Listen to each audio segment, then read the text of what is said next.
All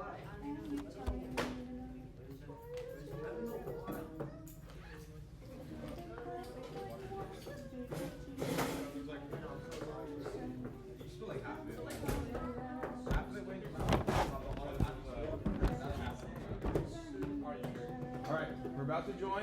I need no more talking. Thank you.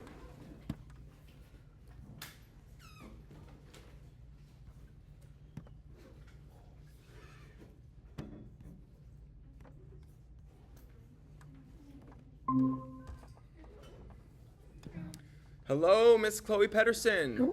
Hold on. Okay. Can you see me? I can see you. Can you hear me? I can't hear you. Yeah. Oh, I can't. You're muted. What? Use microphone. Oh, hey, hang on. Okay, I got. Let's see. I'm using all this site. There we go. Yeah? Yep. Okay, cool. Let me get you turned up, and then I'll reveal my class to you. Oh man, what a fun thing we're doing. Okay, I'm gonna see how can I make you bigger though. I'm gonna try to. Here we go. All right. Lights, camera, action. Chloe, welcome to Graphic Design 2, and we are in the middle of a magazine unit right now. So yesterday we learned about new guide layouts and how fun those were to set those up and enjoy all that stuff. And I'm just going to kick it off with a little bit about what inspired you to pursue a career in graphic design. Okay, so when I first, when I was in high school, I joined yearbook. I loved it, but I thought that I liked it because of the journalism aspect, not knowing that there was actually a field for graphic design. And then when I went to college, I was majoring in journalism, and I got straight A's except for my one journalism class, which I got a B. And I was like, wait a second, like the thing I'm most passionate about, I should be excelling at, not the trivial classes you kind of have to work through. So it made me stop and think, okay, what about yearbook did I love? And I was like, no, it wasn't the writing, it was the layout. I loved creating the page, having a visual representation of the story. It helps articulate the message that writers write. And so once I figured out that that was called graphic design, at first I thought graphic design was like video programming, like creating video games. Like back when I was in school, it seemed kind of hand in hand with that. But no, there's a whole media needed for graphic designers. So changed my major, went to college for it, and yeah, graduated and got a job at a magazine here in San Diego. Awesome. And I should have started with you this, like, what is your title, position, and let's see the magazine that you are the director of art for. So I am the art director of a magazine here in San Diego called Ranching Coast Magazine. We're a luxury lifestyle magazine based in San Diego. We really highlight North County, which is like a more affluent area of San Diego. So it's a lot of lifestyle, a lot of home design, a lot of philanthropy. Can you see that? Is it blurry? Because I have the background blurred. There we go. So we talk about real estate, we talk about galas, we talk about restaurant openings. We talk about the people in the community that are doing a lot of good for San Diego.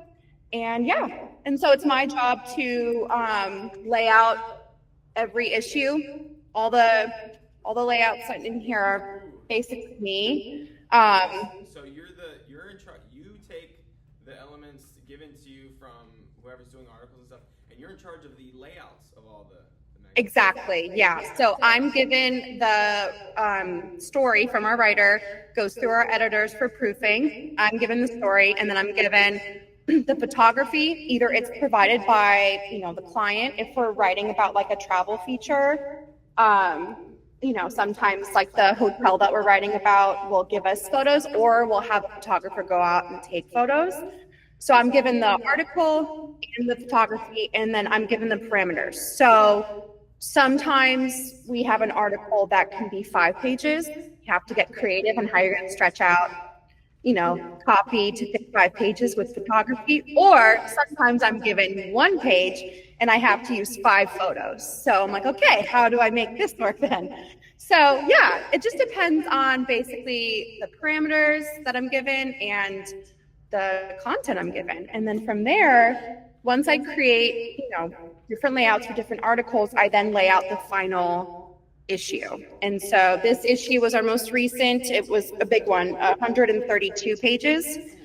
And so I have a process throughout each month, we all have it, called deadline week. That's when I'm untouchable.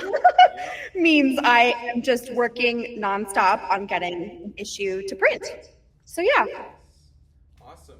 And can you show us a couple samples of what kind of layouts are inside your magazine? We're going through samples just to get an idea of their project right now is to create a magazine of their choosing, like a fictional magazine based on their interests.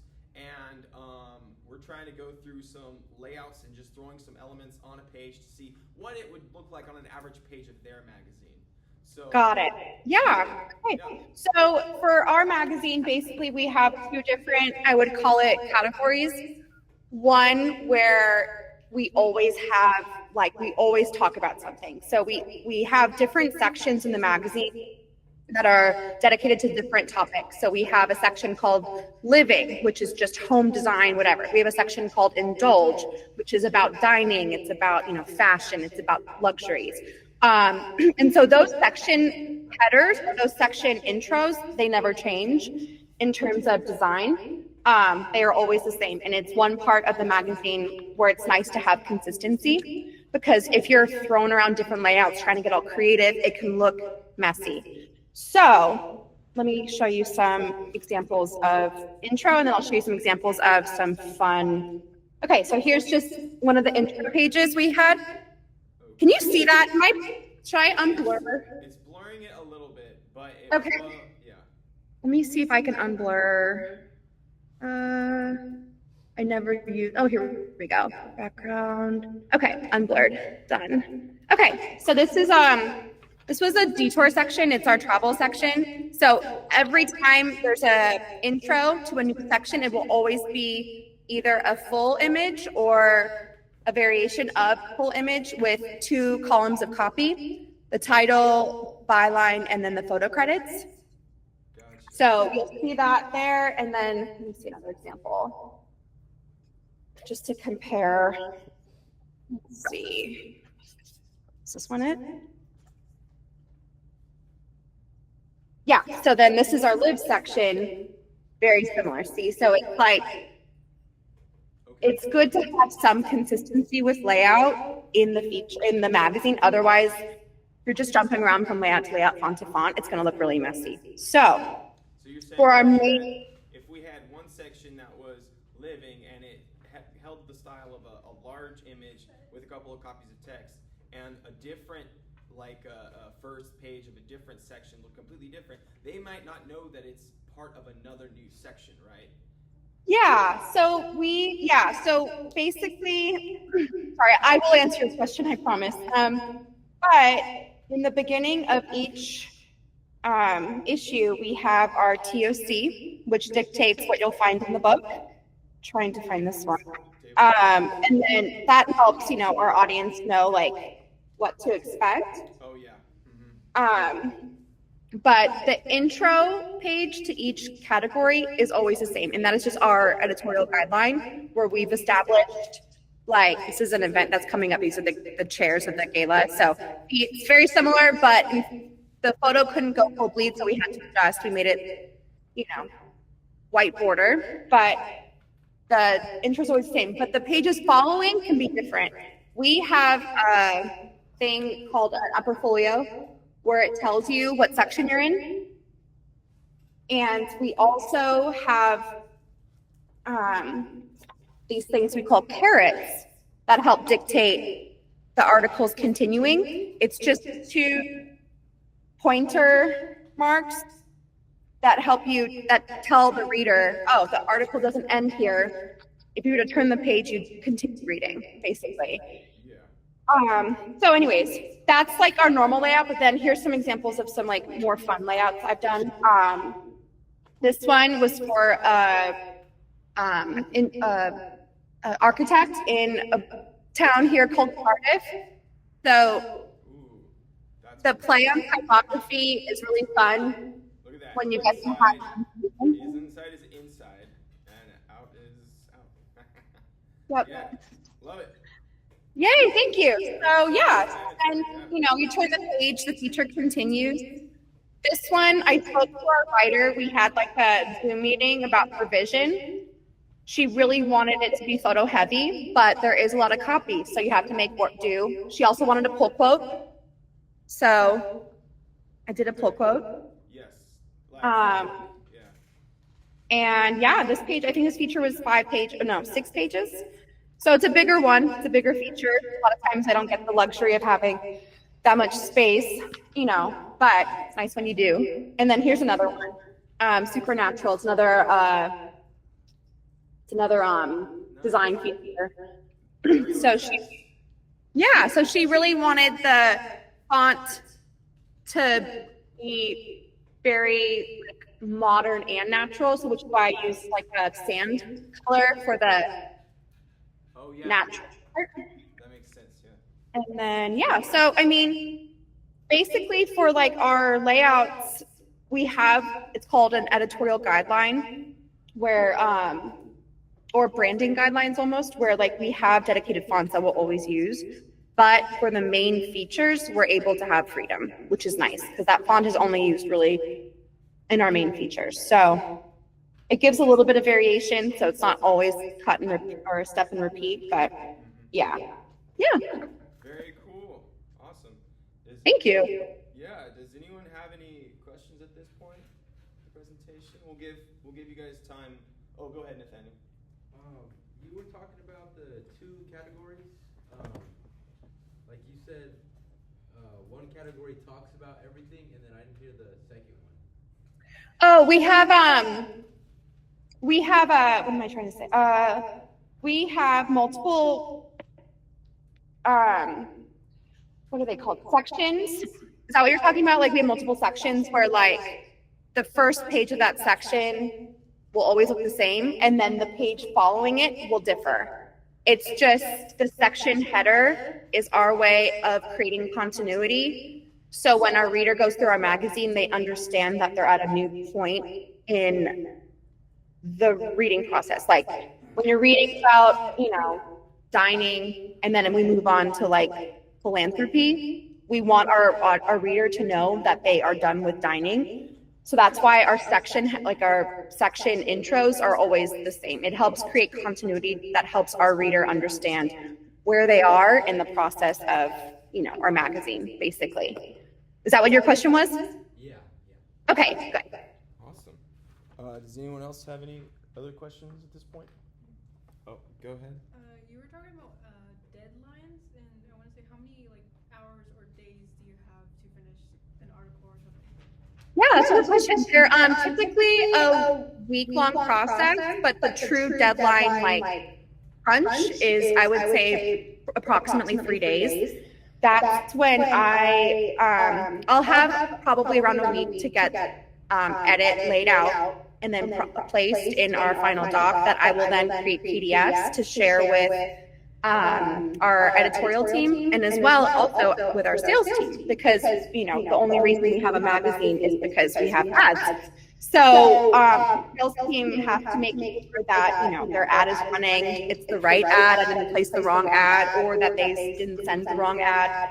And so that process takes about a week, but the true crunch is probably around 3 days. That's where I'll get edits from our editorial team, where maybe they caught a typo in one of their stories that they didn't see before, or I didn't place a photo credit, or something like that. We'll do the back and forth up until the day it's due to the printer, and then when the printer day comes, I'll send all the files to the printer, and then they'll send us back one final proofing process, which even then we still catch stuff. So it's so important to go through and comb through and look with an unseen eye at what you've done, because it's so easy to make mistakes when you're so used to just doing something. You know, you don't always see the error. So that's why, yeah. So that's why we have so many different proofing processes, but it's beneficial. It's very helpful. So yeah, so I would say a week to 3 days is our true deadline, or my true deadline. All right. Thank you, Maya. Anyone else? Yes, Lincoln. Yeah. About how much people work on like one page of a magazine? Is it just one person? So I do all the layouts except for our end section, which we have a graphic designer on our staff that helps me with some of the templated layouts. But yeah, it's just me laying out. But we do have multiple writers. So I would say we have maybe like 5 or 6 consistent writers. For our magazine, we have some that are dedicated solely to food. We have some that talk about cars and, you know, automotives. We have one that talks solely about like architecture and you know, interior design. And then we have, you know, we have one that talks about military. So we have probably, I would say, like 5 or 6 writers, and then we do have a couple editors who write about anything really. So yeah, but as far as layout goes, it's me, and then we have another graphic designer who helps with the templated content. So it's good. It's important to know how to what's the word? Plan accordingly and monitor your workflow in a way that it's not going to stress you out. But yeah. Cool. Anything else at this point, guys? No? Boy, this is making me think I got to have a little more stricter deadlines when it comes to getting grades in and whatnot, and getting our assignments done. They're not ready at all. Okay, let me see if I can. Yeah. No, we're not professional. Oh my gosh. How do you decide on the visual style or theme for any one of your issues? I know that they're similar in the lifestyle, but what would you say to that? So we have what we call an editorial calendar, and we create it basically for our sales team to understand like which advertisers they should sell to, basically. So we learned that certain months do better with certain themes. Like February and March does really well with like home, because you're cold out, you want to be cozy at home. So we tend to kind of navigate towards that. And then during the summer months, it's more of our travel or staycation content, because people are out and about, want to go on vacation. And then towards the end of the year, we do like our best of. So what I'm working on now for October is our best of issue. It's one of our biggest. Because we do like a poll, and then, you know, people answer their favorite whatever all across the board, and then we'll list it out, and it'll go in the feature or in the issue. But basically, yeah. And then so the content is themed around what we've created for the editorial calendar. Obviously, things are subject to change, but we've pretty much, I think, figured out what works well with San Diego climate. And so, yeah, we have an editorial calendar basically that we follow, is how we decide. Okay, cool. You're not gonna have Christmas trees in the summer or anything like that? No, exactly, yeah. It is weird though, because we'll be working on January, February issue when it's like peak Thanksgiving feast fest. So it is weird to be like all like New Year, new me when I'm like still gorging myself, you know? So we are really working ahead of the schedule, which you just learn to adapt to. Yeah, no, that makes sense. So we haven't gotten into covers yet, but let me ask this first. What's your process? I mean, we've been doing a lot of balancing, visual balance and typography, but what's your process for balancing images and typography to tell a story? Yeah, so sometimes so when I first started, we were smaller, which meant I didn't really have the freedom to create balance with imagery, because I was really stuck with the guidelines of what we could run in pages. Basically, each magazine size is dictated by how many ads we sell. So if you want to do 50-50 on ads to edit, so if we have 50 ad pages, we'll have 50 edit pages, which means we'd be 100-page book. Now we are a little bit more freedom. We're growing. We're 134 or 2 here. So with that, I basically just I try to visualize, okay, so this feature, I have 6 pages to work with. I have, let's say I have like 10 images. I try to find one image, like, you know, if I'm working as a spread, let me try to find a spread. I try to find one image that's like striking to maybe be a focal point on one of those threads. And then I have the other images hopefully illustrate other details of the story. So it's important to know like what the story says. You don't want to place something that has nothing to do with, you know, sometimes I'll get a story, I'll get 100 images and like I'll love one, but it's not even mentioned in the piece. I'm like, dang it. So you have to understand that the imagery is meant to illustrate the writing. It's supposed to help the storytelling. So let me try to find an example of like a full spread thing. I can. But yeah, anyways, while I look for that, and then typically I ahead of time have created templates that I've then used as my guidelines in terms of what's the word, like columns and stuff, like you know. So all of this thing between each column is the same everywhere. You want that continuity. And what do we call that, you guys? What is it? Huh?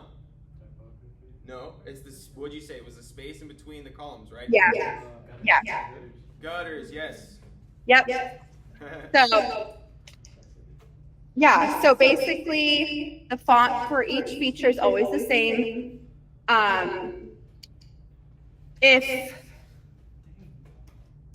If you're, so this is kind of where I was like with the some of the bigger features, I have the luxury of like getting to design like, you know, like different font treatments and stuff and have fun with the typography, but most times it's the same. And so I think if you're looking at it from a creative process and you're not having to think about the continuity of an entire magazine, what I would focus on is making sure that you're not using too many font variations. It can get messy. It can take away from the whatever. I would maybe have like 2 fonts, maybe 3, but not like change from bold to italic to large to small. Just kind of find a consistency that helps illustrate your story while also not keeping it too busy. And also, if you're talking about something, you know, you can use a serif font. If you're talking about something a little bit more glamorous or like you're trying to be modern, you know, use a sans serif font. All of our captions are in this sans serif font because no matter how small it gets, it's still pretty easy to read. So yeah. Did I answer your question? Yeah. And we talked about how, you know, one of the principles of the design is, you know, not too many fonts. So it is important to have a collection. Do you ever? Yeah. And what we did was we started with our mood boards, right? And that includes all the color palette that they want and the handful of fonts. So do you have a process for making mood boards as well? And how you use them? So basically, we did a rebranding a couple of years ago, and so I had to create like I wrote a bunch of different fonts and the different variations that we would use them in book. It wasn't necessarily a mood board because when I first started, we had a lot more color. We've then since muted ourselves to kind of be less color for type. Sometimes the type has it. I think I've shown you a couple instances, but it's less of that now. So mainly it was just fonts.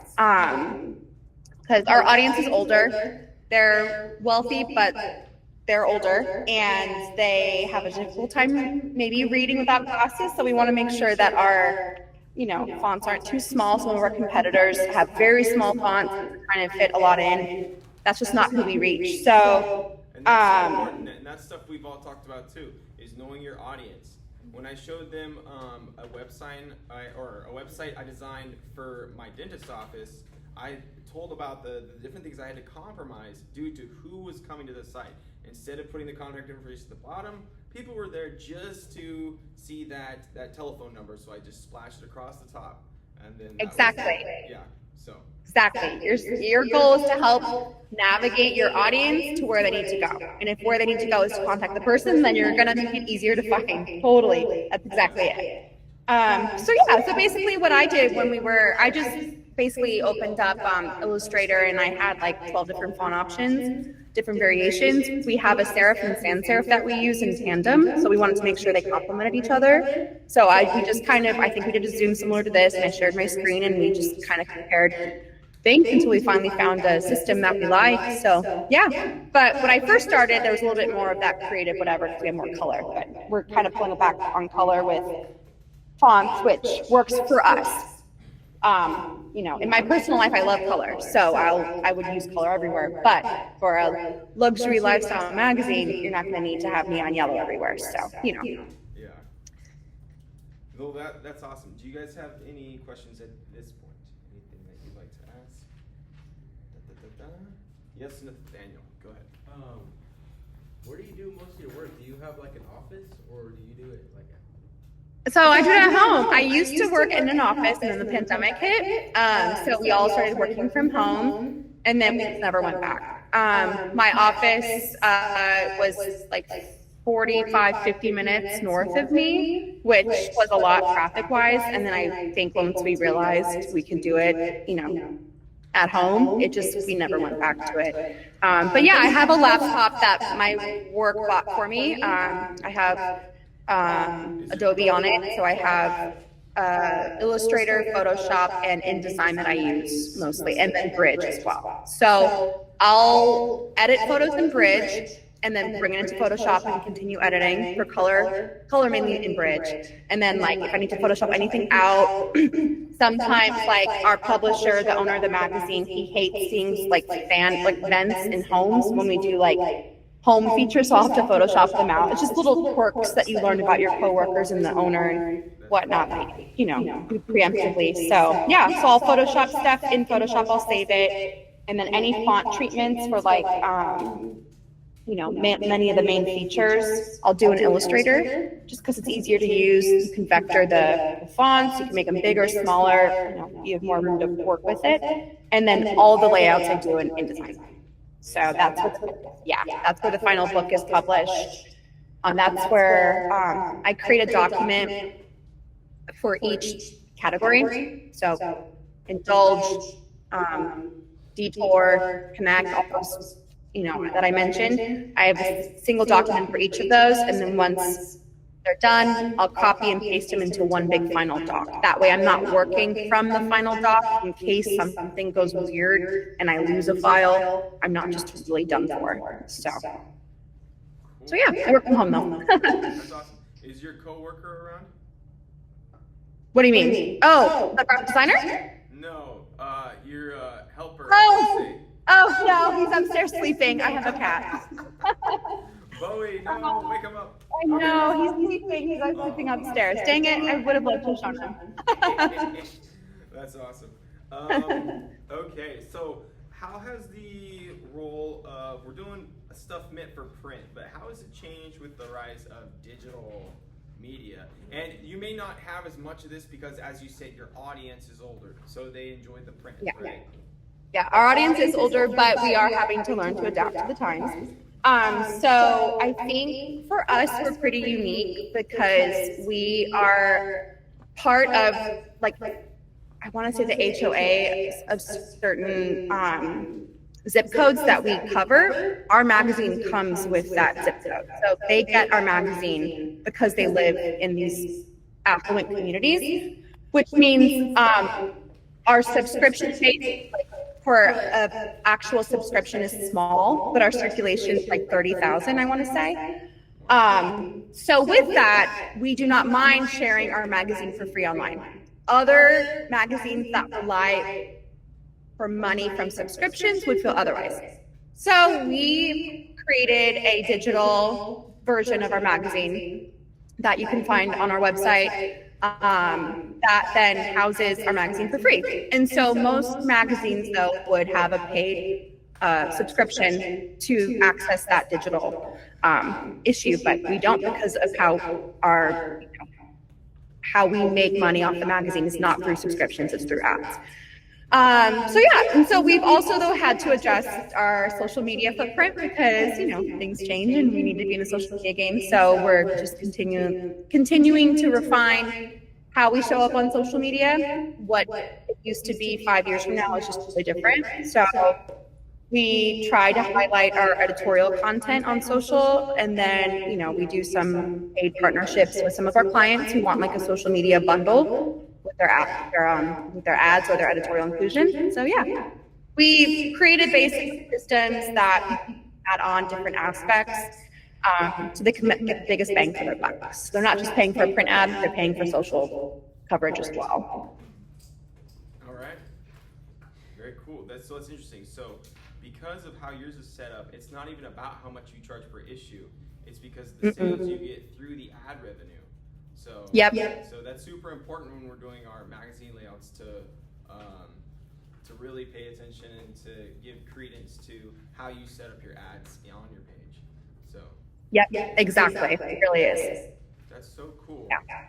Chloe, have you ever done any other fun freelance opportunities or anything in your free time or lack thereof? Do you have any neon stuff you've done? Or any Back in the day, I created a lot of the content for the Switchfoot Pro-Am, which takes place here in San Diego. I created the stage backdrop for like a performance that Switchfoot was playing at. And then they also do like an event that I created the programs for. I've created programs for events. I feel like I used to, all of my free time is basically dedicated to magazine or any sort of side projects I have. But in a perfect world, I would love to create stuff for myself. Again, it's just all about time management, which certain seasons can't make, are busier. So we're not in there now, but hopefully next year I'll be able to do some stuff for me. But yeah, when I first went to graphic design, I wanted to do branding, which means product design. And then I found myself back in magazines. So, but there is still a love for that there. So, I'm open to it. I just want to, for my. Well, on one hand, we have some really talented artists in here. I think that I've seen really, interesting stuff that they all have shown they're capable of. And just the fact that you're saying, I don't have time for myself or something. It's like, well, you're actually doing what you love and giving your artistic vision to, you might be busy, but it's like, you're getting paid like to make art, which I think should be anyone's hope and what they can take away from that as well. No, I feel so lucky, honestly. But I do feel like the reason I was able to get this job is because I joined the clubs at, in college that were in my niche. I joined the after class, whatever. I joined the optional portfolio reviews. That's how they found me, was at a portfolio review that I did not need to join, but I did because why not? You already did everything. Might as well show it off, wherever you can. And the publisher was looking for a designer, and he went there and he picked up a bunch of business cards, and that's how I got my job. So I think. Was that the one that I joined to view as well? No, it was the AIGA one. So the American Institute of Graphic Artists. They, it's do you call it a club? It's like a thing that you can sign up for, and a bunch of artists are involved with it. We did have a portfolio review for graduating seniors, and so I joined it. But I think exposing yourself as much as possible to the possibilities is what's going to get you an opportunity. And so I do feel really thankful that happened to me, but I do know it's because you put yourself out there, And we have opportunities that we post through some of our Google Classrooms on the side. Like we have the, design the Apple Festival shirt. I mean, these little things, you could draw the attention of, the city of Springville, and they may want to have you design other things. And so just having that attitude, guys, of like putting yourself out there as artists to really to try to make a splash. You never know where you can go with that. So No, exactly. It happens. It happened to me. So, yeah. Yeah, awesome. You have a question? Go ahead, Leah. Or Maya, sorry. I have a question. Well, since you're like, I wish I had the free time to do other things like that you want to do. What themes would you want to at least put out there or something? I thought, so I've seen on Etsy people creating like wedding invites or like menus for events. I think that would be so fun, just to sell my own type of art on that. So my favorite part of design is typography. I love layouts, obviously, but like I think where my what's the right word? Like where I think I just like effortlessly do well with design, I think, is typography. And so somewhere where I could play with that is what I would love to do. And like a little bit more freedom. I think I mentioned like Ranching Coast is very structured, but you should have seen my portfolio. Like it was filled with color. It was like Carlin knows, it was very it had Batman and it was one of the Marvel movies were out, but like Iron Man, it was just very vibrant. But there was one project in there that I did like a boat show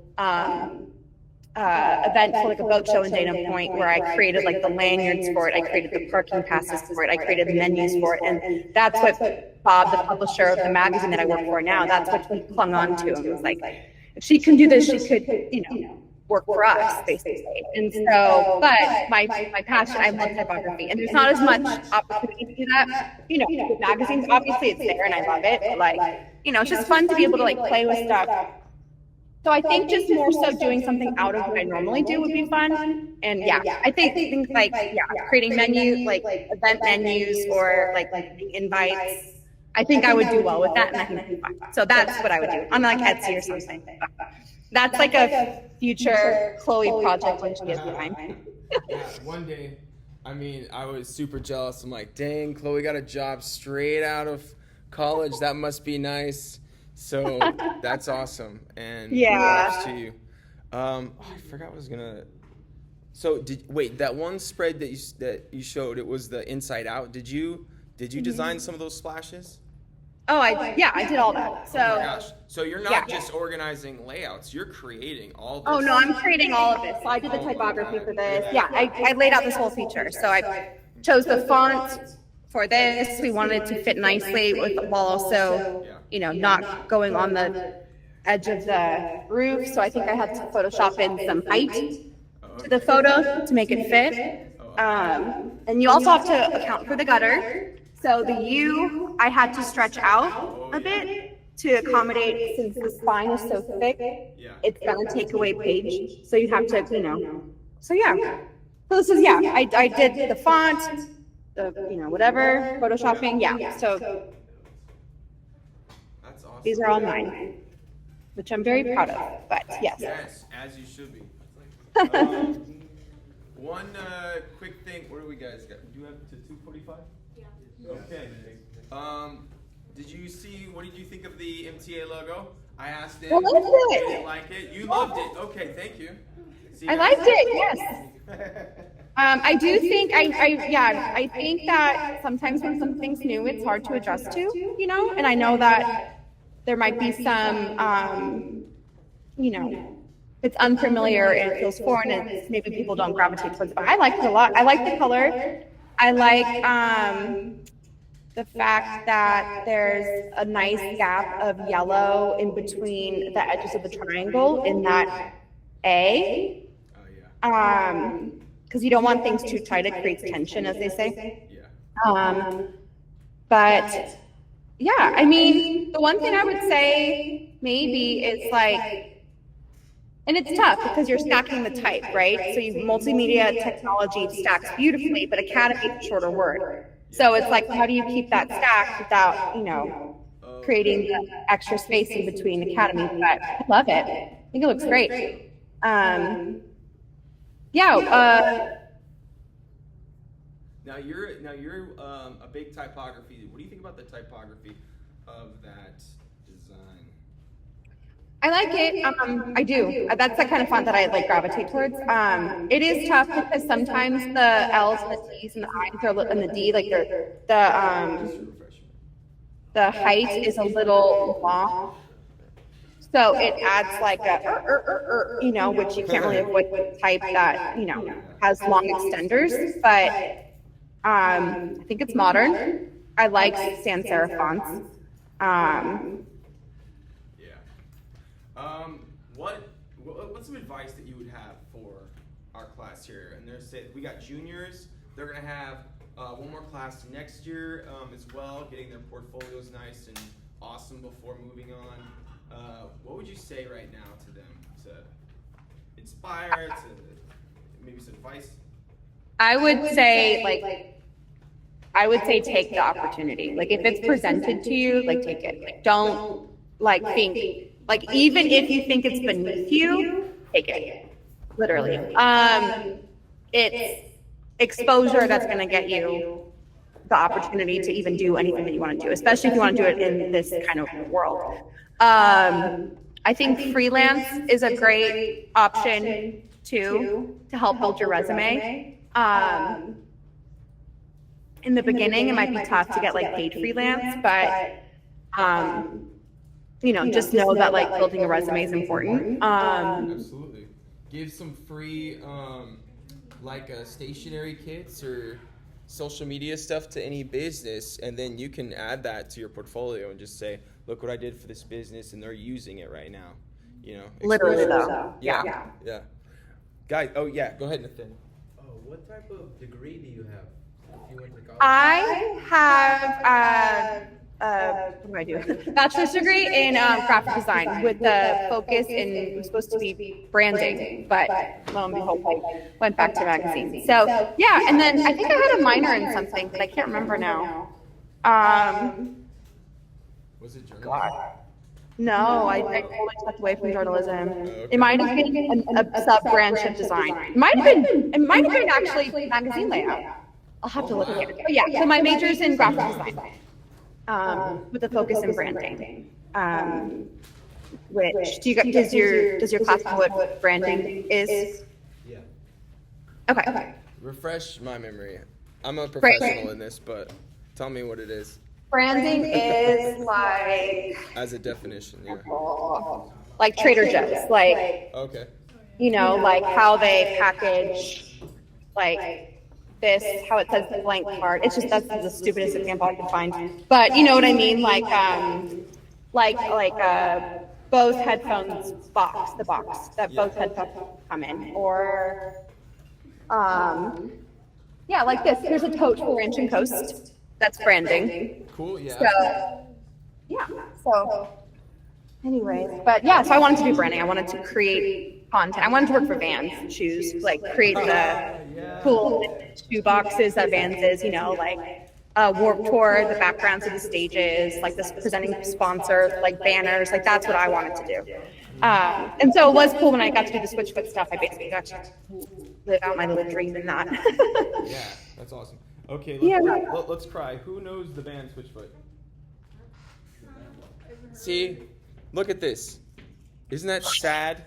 Oh my God, that's so sad. Oh, one day they'll watch the movie. I'm gonna have to teach them a lot more than I thought. This is I know. So fun. Yeah. If there's any other questions that pop up later, Cronin, just email me and I'll email back. Awesome. Do you want to do a social media plug or not? For what do you mean, for Ranch and Coast? Or Chloe in Motion? Oh my God. Okay. Well, so I run Ranch and Coast social media account, but I also have my own social media account, Chloe in Motion. Basically, I get to go to a bunch of events for work, and I wanted people to be able to see what it's like behind the scenes of them. So, and she's yet to take me to any, so I can feel like a fancy man. And, but yeah, it looks so that's awesome. A good perk of the job. But yeah, you guys are almost out of here. If you guys have any other, let me see what time it is. Yep, it's almost time. Any other questions from a industry professional? No? Okay.